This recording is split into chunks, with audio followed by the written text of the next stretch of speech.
আলহামদুলিল্লাহ। সম্মানিত উপস্থিতি, আজ 20শে মার্চ 2026 খ্রিস্টাব্দ, 6 চৈত্র 1432 বঙ্গাব্দ, 30শে রমাদান 1447 হিজরি, অর্থাৎ মাহে রমাদানের পঞ্চম জুমায় মহান আল্লাহ পাক আমাদের সবাইকে তার ঘর মসজিদে আসার তৌফিক দিয়েছেন। সেই জন্য অন্তরে অন্তঃস্থল থেকে সেই রবের দরবারে তারই শেখানো বাক্যে কালিমাতুশ শুকর আদায় করে আলহামদুলিল্লাহ।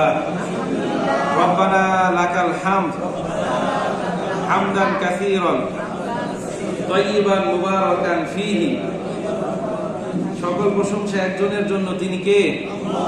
আল্লাহ। সম্মানিত উপস্থিতি, আজকে আমরা যে বিষয়ের উপর আলোচনা করব তার শিরোনাম হলো জুমাতুল বিদা, সাদাকাতুল ফিতর এবং ঈদের দিনের সুন্নাত। সম্মানিত উপস্থিতি, আজ পবিত্র মাহে রমাদানের পঞ্চম অর্থাৎ শেষ জুমা। আগামীকাল ইনশাআল্লাহ ঈদুল ফিতর, অর্থাৎ পরবর্তী জুমা হবে শাওয়াল মাসের প্রথম জুমা। তো মাহে রমাদানের শেষ জুমাটি আমাদের কাছে জুমাতুল বিদা নামে পরিচিত। তো জুমাতুল বিদা হচ্ছে একটা আরবি যৌগিক শব্দ। জুমা এবং বিদা এই দুইটা শব্দের সমন্বয়ে গঠিত। তো জুমা শব্দের অর্থ হচ্ছে জড়ো হওয়া, একত্রিত হওয়া, সমাবেশ করা, সমাবেত হওয়া। আর বিদা শব্দের অর্থ হচ্ছে শেষ প্রান্ত, শেষ, last part of a things. মানে তাহলে জুমাতুল বিদার অর্থ দ্বারাই কি? যে কোনো জিনিসের শেষ বা শেষ জুমা। তো মাহে রমাদানের শেষ জুমাটি আমাদের কাছে জুমাতুল বিদা নামে পরিচিত। আমাদের মধ্যে অনেকেরই ধারণা যে এই জুমার বিশেষ গুরুত্ব, তাৎপর্য, ফজিলত আছে এবং বিশেষ আমল আছে, কিন্তু না, কোরআন এবং হাদিসের কোথাও প্রত্যক্ষ বা পরোক্ষভাবে এই জুমাতুল বিদার কোনো অস্তিত্ব খুঁজে পাওয়া যায় না এবং বিশেষ কোনো মর্যাদার কথাও উল্লেখ নাই। দেখুন, এমনিতে জুমার দিন হলো সপ্তাহের শ্রেষ্ঠ দিন, আর রমজান মাস হলো 12 মাসের মধ্যে শ্রেষ্ঠতম মাস। তো এই জুমার দিনটা যখন রমজান মাসে আসে তখন আমাদের কাছে, কাদের কাছে? আমাদের কাছে এই জুমার গুরুত্ব অন্য অন্য জুমার চাইতে একটু বেড়ে যায়। এছাড়া এই জুমার অন্য কোনো বিশেষ কোনো মর্যাদা নাই। এছাড়া ইসলামী শরীয়তেও জুমাতুল বিদার পৃথক কোনো ফজিলতের কথা উল্লেখ নাই। এর মানে এটি একটি নব আবিষ্কৃত পরিভাষা, যেটাকে আমরা কোরআন হাদিসের ভাষায় বলি বিদআত। বিদআত মানে কি? নব আবিষ্কৃত বিষয়। তো আমাদের মধ্যে একটা ভুল ধারণা প্রচলিত আছে যে জুমাতুল বিদায় বিশেষ পদ্ধতিতে 4 রাকাত নামাজ আদায় করলে নাকি সারা জীবনের সকল কাজা নামাজের কাফারা হয়ে যায়। জোরে বলেন নাউজুবিল্লাহ। এটা একটা অসত্য কথা এবং জাল হাদিস। এছাড়া এই জুমাতুল বিদাকে কেন্দ্র করে আমাদের সমাজে অনেক রকম বিদআত ছড়িয়ে পড়েছে। এগুলো থেকে আমাদেরকে বিরত থাকতে হবে। আল্লাহ পাক রব্বুল আলামিন আমাদের সবাইকে তৌফিক দান করুন। সম্মানিত উপস্থিতি, ইতিমধ্যে রহমতের 10 দিন আমাদের কাছ থেকে বিদায় নিয়েছে, সেই সাথে মাগফিরাত। আজ নাজাতের শেষ দিন, মানে ঈদুল ফিতর আমাদের দরজায় কড়া নাড়তে শুরু করেছে। হাদিসে বিশ্বনবী সাল্লাল্লাহু আলাইহি সাল্লাম চাঁদ দেখে রোজা এবং চাঁদ দেখে ঈদ উদযাপন করতে বলেছেন। এর মানে এই নয় যে পৃথিবীর যে কোনো প্রান্তে যে কেউ চাঁদ দেখলে তার কথার উপর ভিত্তি করে গোটা বিশ্বের সবাইকে একই সঙ্গে ঈদ এবং রোজা উদযাপন করতে হবে। বরং কেউ চাঁদ দেখার পর যদি সে সাক্ষ্য দেয়, রাষ্ট্র যদি তার সাক্ষ্য গ্রহণ করে এবং তার কথার উপর একাগ্রতা পোষণ করে রাষ্ট্রীয় প্রধান, সরকার প্রধান, সমাজের জনগণ ঈদের ঘোষণা দেয়, তাহলেই কেবল তার কথার উপর ভিত্তি করে ওই রাষ্ট্রের সবাই ঈদ উদযাপন করতে পারবে। আর নয়তো ওই রাষ্ট্রের মধ্যে বিশৃঙ্খলা দেখা দিবে, মানে এক একজন এক এক দিনে। মানে এবার দেখেন, গতকালকে আমাদের বাংলাদেশে একটা ঈদ হয়েছে, আজকে আবার একটা, আবার আগামীকালকে একটা, ঠিক কিনা? দেখুন, সব কিছু ব্যক্তির ইচ্ছাধীন নয়। ইসলামে কিছু আমল আছে যেগুলোর সাথে সমাজ এবং সরকার প্রধান জড়িত। যেমন আপনি একাই পাক্কা ইমানদার, আপনি একা চাইলে জিহাদ করে গোটা দুনিয়া স্বাধীন করে ফেলতে পারবেন। একটা রাষ্ট্রের জনগণের উপর জিহাদ ফরজ হয় কখন? যখন ওই রাষ্ট্রের সরকার প্রধান, নির্দিষ্ট কোনো একটা ভূখণ্ড থাকে, সরকার প্রধান সে কি হয়? ইমানদার হয়, মুসলিম হয়। সে যদি জিহাদ ঘোষণা করে তাহলে ওই রাষ্ট্রের সবার উপর জিহাদ কি? ফরজ। আপনার একজন আমির লাগবে। তো ঈদটাও এইরকম। হাদিসে রাসূল কারীম সাল্লাল্লাহু আলাইহি সাল্লাম রাষ্ট্রীয় প্রশাসন, আমার প্রত্যেকটা কথা সবাই গুরুত্ব দিয়ে বোঝার চেষ্টা করেন, রাষ্ট্রীয় প্রশাসন এবং সমাজের সিদ্ধান্তের উপর ভিত্তি করে ঈদ উদযাপনের কথা বলেছেন। দলিল কি? সুনান তিরমিজি 802 নম্বর হাদিস। হাদিসের বর্ণনাকারী আম্মা জান আয়েশা রাদিয়াল্লাহু তাআলা আনহা তিনি বলেন, আল ফিত্রু ইয়াউমা ইফতিরুন নাস ওয়াল আযহা ইয়াউমা ইউদহিন নাস। নাস শব্দের অর্থ কি? শব্দটা কি এক বচন না বহু বচন? এক বচন না বহু বচন? বহু বচন। কুল আউযু বিরাব্বিন নাস, আমি সমস্ত মানুষের যে রব তার কাছে প্রার্থনা চাচ্ছি, তার কাছে আমি আশ্রয় চাচ্ছি, ঠিক কিনা? তার মানে আমাদের আয়েশা বলছেন যে রাসূল করিম সাল্লাল্লাহু আলাইহি সাল্লাম বলছেন, জনগণ যেদিন ঈদ উদযাপন করে, ঈদ উল ফিতর উদযাপন করে সেদিনই ঈদ উল ফিতর, জনগণ যেদিন ঈদ উল আজহা উদযাপন করে সেদিনই কি? ঈদ উল আজহা। তো এই হাদিস থেকে মুহাদ্দিসিন কেরাম বলছেন, প্রত্যেক মুমিন ব্যক্তির জন্য নিজ দেশের সরকার এবং সংখ্যাগরিষ্ঠদের সঙ্গে মিল রেখে রোজা এবং ঈদ উদযাপন করতে হবে, এটাই রাসূল করিম সাল্লাল্লাহু আলাইহি সাল্লামের আদেশ। কিন্তু আমাদের দেশে আমাদের কিছু মুসলিম ভাইয়েরা, আমাদের প্রিয় ভাইয়েরা, এরা কি করে? সৌদি আরব সহ মধ্যপ্রাচ্যের বিভিন্ন দেশের সঙ্গে মিলিয়ে একদিন আগেই রোজা এবং একদিন আগে ঈদ উদযাপন করে। তো ওই সকল ভাইদের যুক্তি হচ্ছে, পৃথিবী একটা, চন্দ্র একটা, সূর্য একটা, তাহলে ঈদ কেন পৃথক পৃথক দিন হবে, ঠিক কিনা? হ্যাঁ, ভাইদের যুক্তি সঠিক, আমি সম্মান করি। দেখেন, পৃথিবী একটা, চন্দ্র একটা, সূর্য একটা হলেও পৃথিবীর সব প্রান্তে একই সময়ে চন্দ্র এবং সূর্য উদিত হয় না, ঠিক কিনা? এখন যদি আমার পাশে একটা ডিম আর একটা মন থাকতো, আমি আপনাদেরকে এখানে প্রমাণ করে দেখাতাম।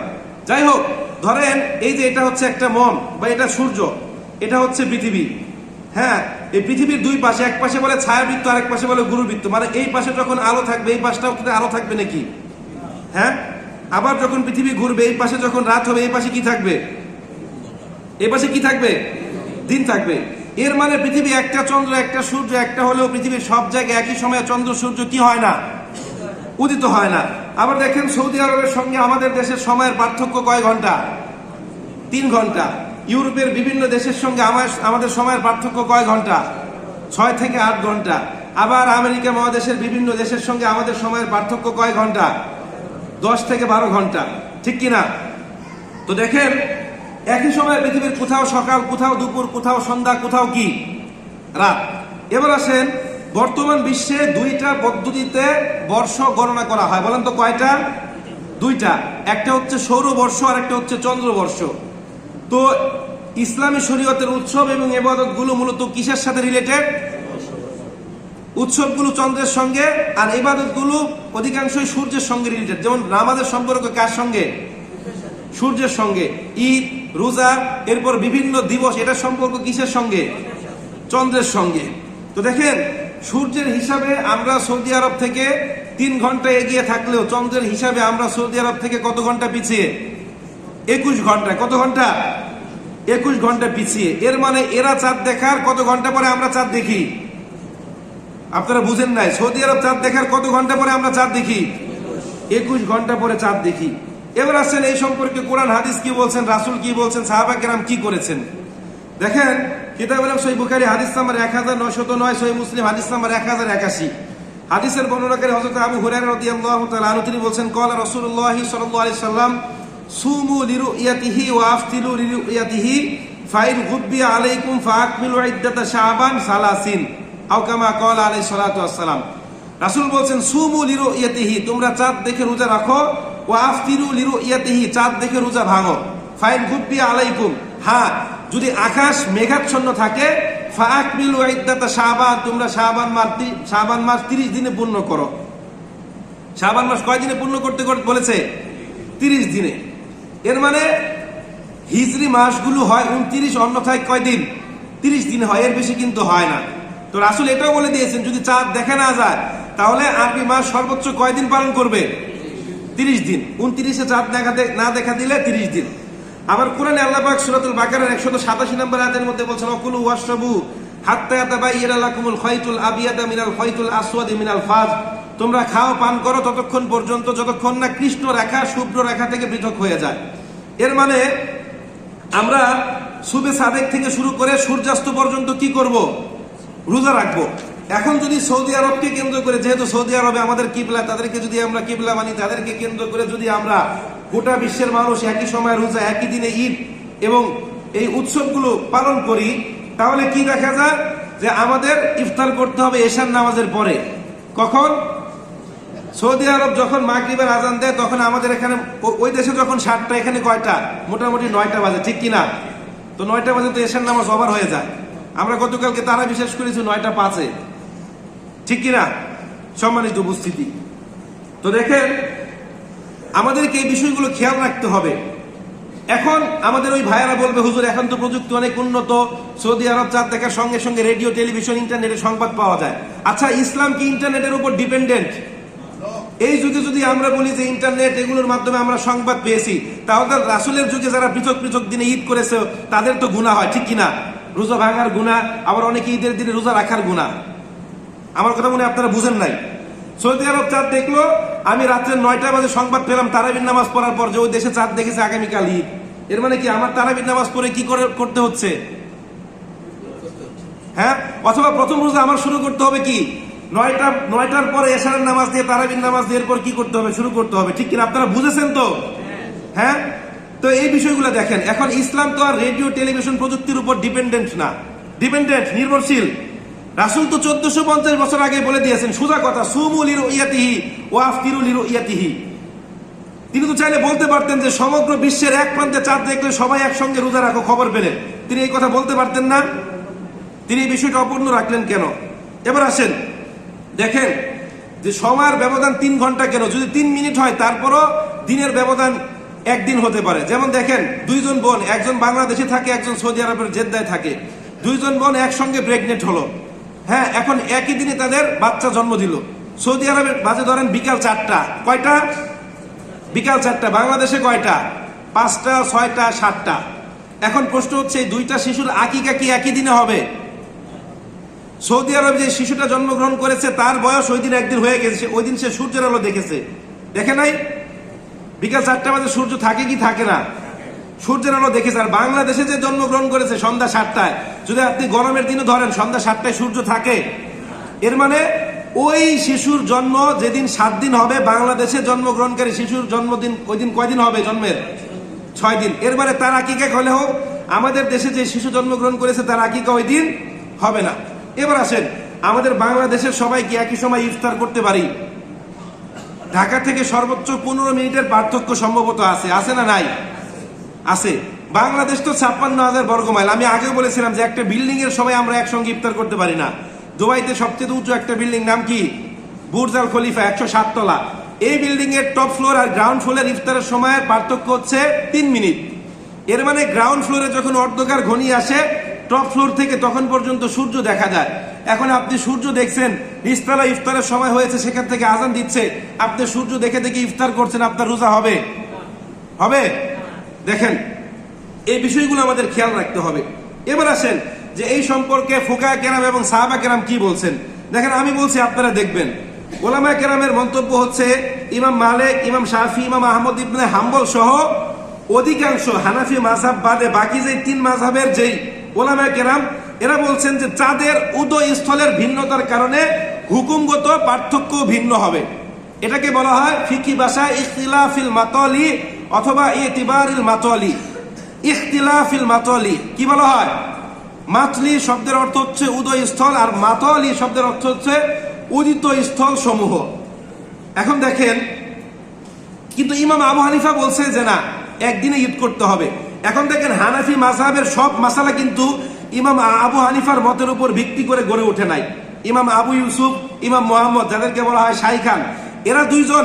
আবার পরবর্তী ম্যাক্সিমাম হানাফি ওলামা কেরাম বলছে যে না, যে স্থানে চাঁদ উঠবে শুধুমাত্র হুকুমটা ওই স্থানের বা ওই নির্দিষ্ট ভূখণ্ডের জনগণের জন্য কি হবে? ধার্তব্য হবে। হানাফি মাযহাবের উলামায়ে মুতাআখিরিন যারা আছে, পরবর্তী মানে উলামা কেরাম, এবং কি আধুনিক যুগের প্রায় 95% ওলামা কেরাম এটার সঙ্গে মতানৈক্য মানে একমত পোষণ করেছে। এখন ইসলামী শরীয়তের যে ইবাদত বা মূল ভিত্তি বা আমাদের ইসলামী শরীয়তের যে উৎস, এটা কয়টা? কি কি বলেন তো? 4টা। ইসলামী শরীয়তের উৎস কয়টি? কোরআন, সুন্নাহ, ইজমা, কিয়াস। এখন কোনো কিছু আপনাকে দেখতে হবে কোরআনে আছে কিনা, এরপর সুন্নাহ, এরপর ইজমা। ইজমা মানে কি? উম্মতের যে গবেষক ওলামা কেরাম আছে এদের একমত আছে কিনা। এখন দেখবেন ম্যাক্সিমাম ওলামা কেরাম এটার একমত পোষণ করছে।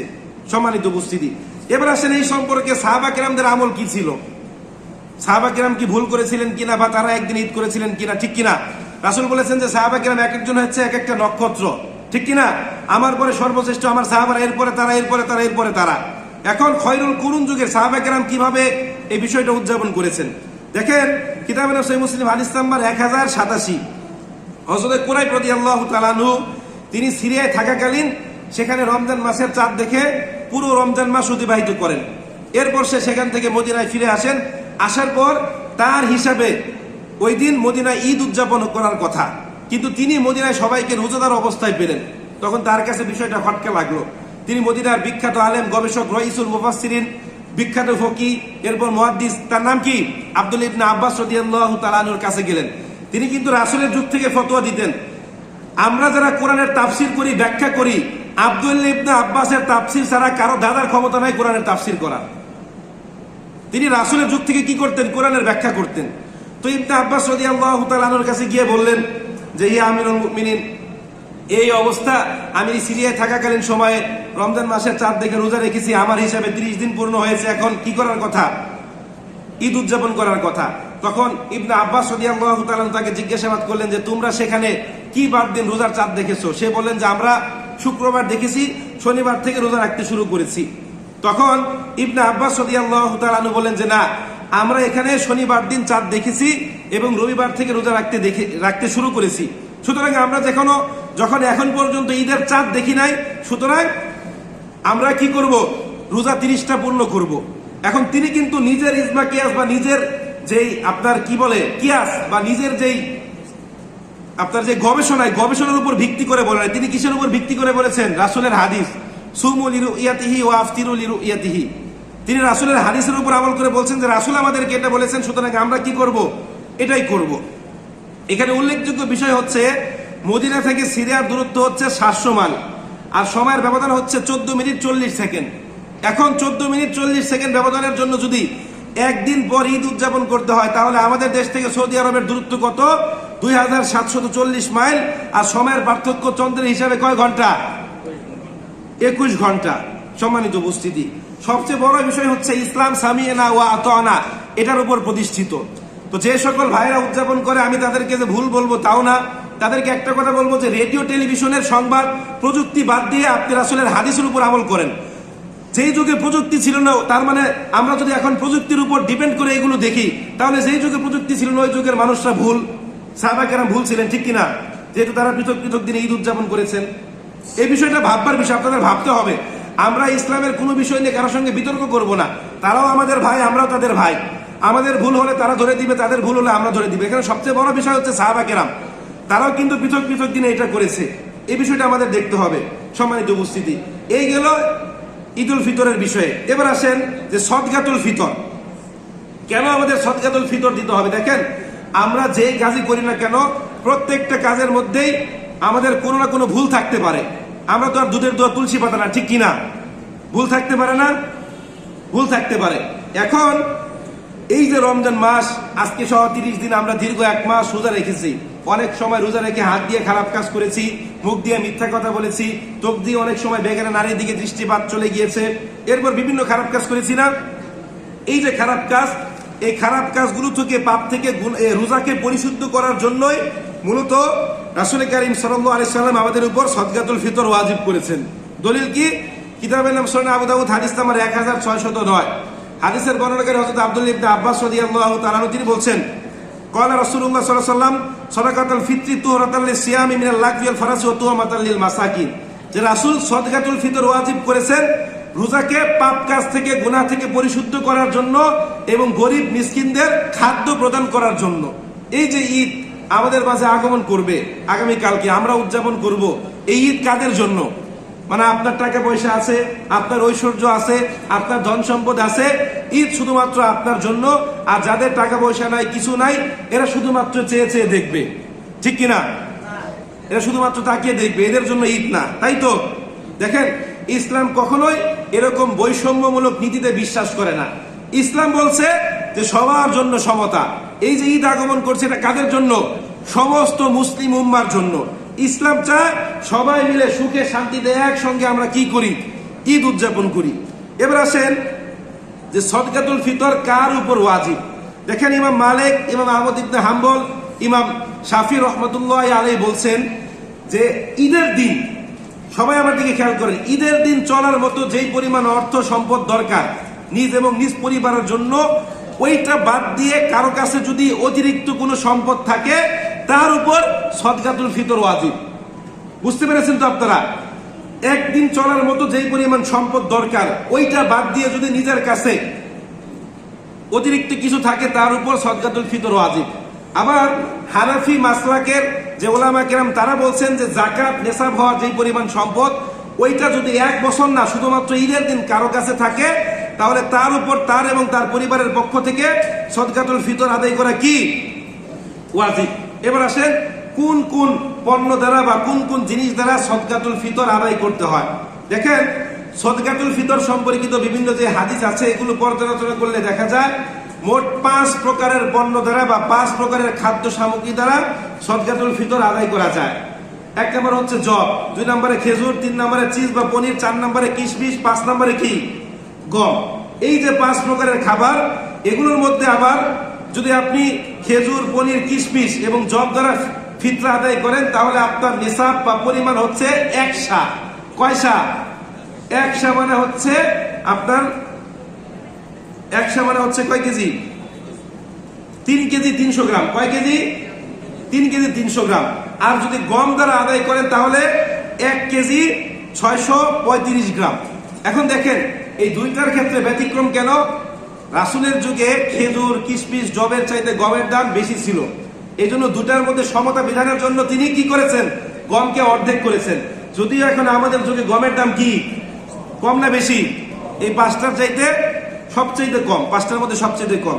এবার আসেন, যদি আমরা সবচেয়ে উত্তম হচ্ছে যদি আপনারা এগুলো দ্বারা ফিতরা আদায় করেন, যে পণ্য, যে খেজুর বা পনির বা চিজ বা যে গমের কথা বলা হয়েছে, যদি এগুলো দ্বারা ফিতরা আদায় করেন এটা উত্তম। তবে উলামা কেরাম বলছেন আপনি যদি এগুলো না পান তাহলে টাকা দিয়েও আপনি কি করতে পারবেন? ফিতরা আদায় করতে পারবেন, সমস্যা নাই। এখন দেখেন আমরা যদি টাকা দ্বারা ফিতরা আদায় করি তাহলে কোনটার ক্ষেত্রে কত টাকা? দেখুন, আমরা যদি পনির বা চিজ দ্বারা ফিতরা আদায় করি তাহলে জনপ্রতি 2805 টাকা, খেজুর দ্বারা আদায় করলে 2475 টাকা, কিশমিশ দ্বারা আদায় করলে 2640 টাকা, জব দ্বারা আদায় করলে 595 টাকা, আর যদি গমের মূল্য দ্বারা আদায় করি তাহলে 110 টাকা। এখন হাদিসে যে 5টা খাদ্য দ্রব্যের কথা বলা হয়েছে এই 5টার মধ্যে যে কোনো একটা দ্বারা ফিতরা আদায় করলে হয়ে যাবে। এখন এই 5টা জিনিসের কথা রাসূল কেন বলেছেন? যেন প্রত্যেক ব্যক্তি তার সচ্ছলতার উপর ভিত্তি করে ফিতরা আদায় করতে পারে। এখন সবাই যদি শুধুমাত্র এই গমের মূল্য দ্বারা ফিতরা আদায় করে তাহলে কি সবার ফিতরা আদায় হবে? কিন্তু আমাদের বাংলাদেশে রিক্সাওয়ালা, ঠেলাওয়ালা, ভ্যানওয়ালা, কৃষক, শ্রমিক, দিনমজুর, যার 50টা গাড়ি আছে, 20টা বাড়ি আছে, মাসে 20 টাকা ইনকাম, সেও কি করে? এই যে গমের মূল্য এই 110 টাকা দ্বারা কি করে? ফিতরা আদায় করে। এবার আপনাদের কাছে আমার প্রশ্ন, আমাদের দেশের বাজারে কত ভেরিয়েন্টের চাল আছে? আমি জানি না, কারণ আমি বাজার করি না। অনেকগুলো ভেরিয়েন্টের, মনে হয় 50 টাকা থেকে শুরু করে 200, 300, 400 টাকা কেজি পর্যন্ত চাল আছে। আছে না? আছে। এখন সবাই কি দামি চাল কিনতে পারে? সবাই কি এসির নিচে ঘুমাতে পারে? সবাই কি এসিওয়ালা গাড়ি দিয়ে রাস্তা দিয়ে চলাফেরা করতে পারে? এই যে ঈদ, মানুষ বাড়ি যাচ্ছে, অনেকে দেখছি মহিলা মানুষকে ঠেলাঠেলি করে ট্রেনের ছাদের উপরে উঠাচ্ছে। ওই দিন তো দেখলাম যে লঞ্চের 2টা ডেকের মধ্যে ধাক্কা খেয়ে একজন ব্যক্তি জায়গায় স্পট ডেড, একেবারে নদীর মধ্যে পড়ে গিয়েছে, ঠিক কিনা? কত কষ্ট করে মানুষ যাচ্ছে। আবার অনেকে এসিওয়ালা গাড়ি দিয়ে ঘুমিয়ে ঘুমিয়ে গাড়ির মধ্যে দিয়ে যাচ্ছে, অনেকে বিমানের ফ্লাইট দিয়েও যাচ্ছে, ঠিক কিনা? এখন দেখেন আপনাকে আল্লাহ পাক সামর্থ্য দিয়েছে, এখন আপনিও যদি ওই ফকিরের মতো, ওই গরিবের মতো, আমার মতো 110 টাকা দ্বারা ফিতরা আদায় করেন, আপনার ফিতরা আদায় হবে? হবে কি হবে এটা আল্লাহ পাক এবং তার রাসূল ভালো জানেন। দেখেন সর্বোত্তম সদকা কোনটা? কিতাবে নাম সহিহ মুসলিম হাদিস নাম্বার 1034, রাসূল বলেন আফদলুস সাদাকাতি আন যহরি গিনা।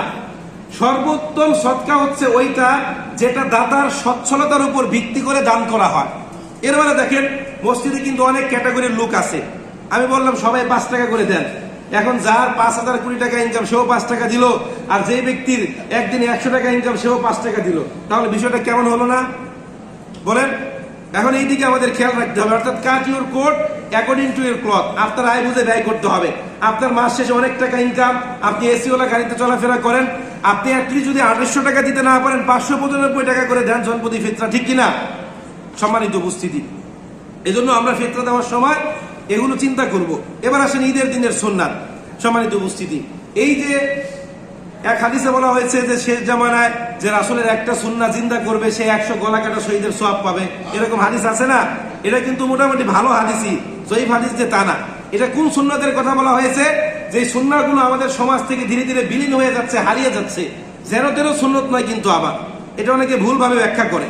দেখেন, এবার আসেন যে ঈদের দিনের সুন্নাহ কি। 1 নম্বর সুন্নাহ হচ্ছে ঈদের দিন শরীয়তের মধ্যে থেকে সাজসজ্জা করা। এখন শরীয়তের মধ্যে কি? শরীয়ত তো আপনাকে এই যে হাঁটুর মাঝখানে ফাড়া যেই কত রকম প্যান্ট আছে, এরপর আমাদের মা বোনদের যে কত রকম জামা কাপড় আছে, এগুলো কি জায়েজ করেছে? শরীয়তের মধ্যে থেকে আপনি নিজেকে সজ্জিত করেন, সমস্যা নাই। 2 নাম্বার মিসওয়াক করা, এটা আপনারা করার চেষ্টা করবেন। 3 নাম্বার হচ্ছে কি? গোসল করা। স্বাভাবিক দিনে গোসল করা মুস্তাহাব, নফল। ঈদের দিনে গোসল করা কি? সুন্নাহ। এরপর হচ্ছে সামর্থ্য অনুযায়ী সর্বোত্তম পোশাক। নতুন জামা যে লাগবে বিষয়টা এমন না। অনেকে নতুন জামা না দিলে বিদ্রোহ করেন, আসেন এরকম? আমাকে অনেকে প্রশ্ন করেছে যে নতুন জামা কিনা কি। এটা কোনো ইসলামের যে বিধিবিধান নাই যে নতুন জামা কিনতে হবে। আপনার যেটা আছে ওইটার মধ্যে সর্বোত্তম পোশাক যেটা সেটা। এরপর 5 নাম্বার হচ্ছে হালাল সুগন্ধি ব্যবহার করা, এটাও রাসূলের একটা সুন্নাহ। এরপর অতি প্রত্যুষে সজ্জা ত্যাগ করা, মানে ভোরে। এটা কখন? ফজরের নামাজের পরে অতি দ্রুত, ঠিক কিনা? নাকি ফজরের নামাজের পরে অতি দ্রুত, নাকি ফজরের আগে অতি দ্রুত? ফজরের আগে অতি দ্রুত। আপনি 2 রাকাত 4 রাকাত তাহাজ্জুদ নামাজ পড়বেন, এরপর ফজরের নামাজ পড়বেন। এরপর হচ্ছে কি? ফজরের পর অতি দ্রুত ঈদগাহে আসা। এখানে কিন্তু মসজিদের কথা বলা হয় নাই, কোথায়? ঈদগাহে। এরপর 8 নাম্বার হচ্ছে ঈদের নামাজের আগে ফিতরা আদায় করা। ঈদের নামাজের আগে কি করা? ফিতরা আদায় করা। ঈদের পরে করলেও হয়ে যাবে। 2 নাম্বার, বিশেষ কোনো ওজন না থাকলে ঈদের নামাজ ঈদগাহে আদায় করা। কোথায় আদায় করা? ঈদের নামাজ ঈদগাহে আদায় করা। এটা রাসূলের একটা সুন্নাহ, কিন্তু আমাদের বর্তমান যুগে এই সুন্নাহটা উঠে যাচ্ছে। হয়তো ভবিষ্যতে এমন একটা সময় আসবে যখন জাদুঘরে বিভিন্ন বইতে লেখা থাকবে যে আমাদের মুসলিম সম্প্রদায়ের মধ্যে ঈদগাহ নামক একটা জায়গা ছিল যেখানে আমরা ঈদের নামাজ আদায় করতাম, ঠিক কিনা? হ্যাঁ, মানে আমরা কিরকম, মানে কতটা আধুনিক হয়ে গিয়েছি। আরে ভাই, বৃষ্টি পড়ছে পড়ুক, আপনি একদিন আনন্দ করে উৎসব উদযাপন করে বৃষ্টির মধ্যে ভিজে ঈদের নামাজ আদায় করেন, সমস্যা কি? কত তো বৃষ্টির মধ্যে ভিজেন। আমাদের যুবক ভাইয়েরা গার্লফ্রেন্ড নিয়ে বৃষ্টির মধ্যে ভিজে এনজয় করে, বয়স্করা না পারলেও তো কতদিন বৃষ্টির মধ্যে ভিজে। ঈদের দিন আপনি ভিজেন না, সমস্যাটা কি? ঠিক কিনা? কিন্তু আমরা তো এটা করতে চাই না। আরে নতুন জামা নোংরা হয়ে যাবে, এরকম আছে না নাই? সাহাবা কেরাম রক্ত দিয়ে তাদের জামা নোংরা করেছেন, করেন নাই? এখন আপনি রাসূলের একটা সুন্নাহ আদায় করতে আপনার কষ্ট হয়ে যায়। এসির নিচ ছাড়া, ফ্যানের বাতাস ছাড়া আপনি নামাজ পড়তে পারেন, চলাফেরা করতে পারেন না, এরকম আছে না নাই? সম্মানিত উপস্থিতি, দেখেন মসজিদে নববীতে নামাজ আদায় করলে 1000 গুণ বেশি সওয়াব থাকা সত্ত্বেও রাসূল তার জীবনে একবার মাত্র ঈদের নামাজ কোথায় আদায় করেছে? মসজিদে নববীতে, বৃষ্টি হওয়ার কারণে। এছাড়া তার জীবনের বেশিরভাগ সময়, বেশিরভাগ কি সব সময় তিনি ঈদের নামাজ কোথায় আদায় করেছেন? ঈদগাহে। ইহুদি, খ্রিস্টান এবং বিধর্মীরা দেখুক যে ইসলাম বিনোদনহীন কোনো ধর্ম নয়। ইসলাম ইসলামী বিনোদনে বিশ্বাস করে। এছাড়া নামাজের পরে রাসূল কারীম সাল্লাল্লাহু আলাইহি ওয়াসাল্লাম যে সকল হালাল বিনোদনমূলক ব্যবস্থা আছে, খেলাধুলা আছে, এগুলোর জন্য তিনি ব্যবস্থা করেছেন। রাসূল আম্মাজান আয়েশাকে নিয়ে গিয়েছেন, পর্দা করিয়ে দেখিয়েছেন যে হাফসি কৃতদাসরা কি করছেন, তারা বর্ষা নিক্ষেপ করছে, বিভিন্ন রকম প্রতিযোগিতা করছেন, করেন নাই? হাদিস খুললে আপনারা পেয়ে যাবেন। দেন সহিহ বুখারীর হাদিস, রাসূল বলছেন, ইবনে আব্বাস বলছেন, কানা রাসূলুল্লাহ সাল্লাল্লাহু আলাইহি ওয়াসাল্লাম ইয়াখরুজুল ইয়াওমাল ফিতরি ওয়া ইয়াওমাল আযা ইলাল মুসাল্লা। রাসূল ঈদুল ফিতর এবং ঈদুল আযহার নামাজ কোথায় আদায় করতেন? মুসাল্লায় গিয়ে, ঈদগাহে গিয়ে আদায় করতেন। তো আমরাও এটা করার চেষ্টা করব। এরপরে সুন্নত হচ্ছে তাকবীর পাঠ করতে করতে ঈদগাহে আসা।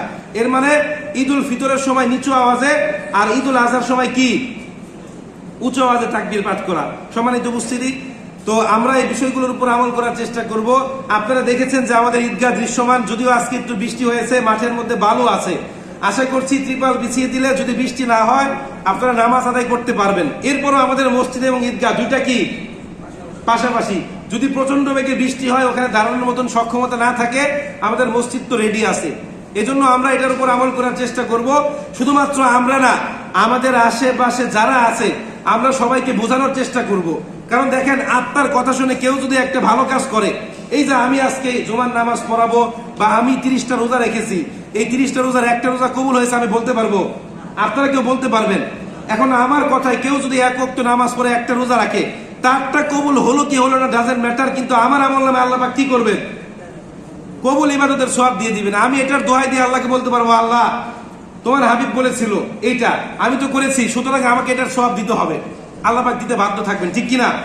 এজন্য আমরা এটা চেষ্টা করবো, নিজেরা করব, আশেপাশে যারা আছে সবাইকে বলবো যে ভাই অমুক ইমাম সাহেবকে তোমার পছন্দ, তুমুক ইমাম সাহেবকে তোমার পছন্দ, সমস্যা নাই, তুমি তাকে সহ নিয়ে আসো, কিন্তু ঈদের নামাজটা তুমি কোথায় পড়ো? ঈদগাহ আদায় করো। আল্লাহ পাক রব্বুল আলামিন আমাদের সবাইকে তৌফিক দান করুন। মহিলাদের জন্য বিশেষ ব্যবস্থা আছে, আমরা যদি তারা আসতে চায় তাদেরকে আনার চেষ্টা করব, কেউ আসতে না চাইলে কাউকে জোর করব না।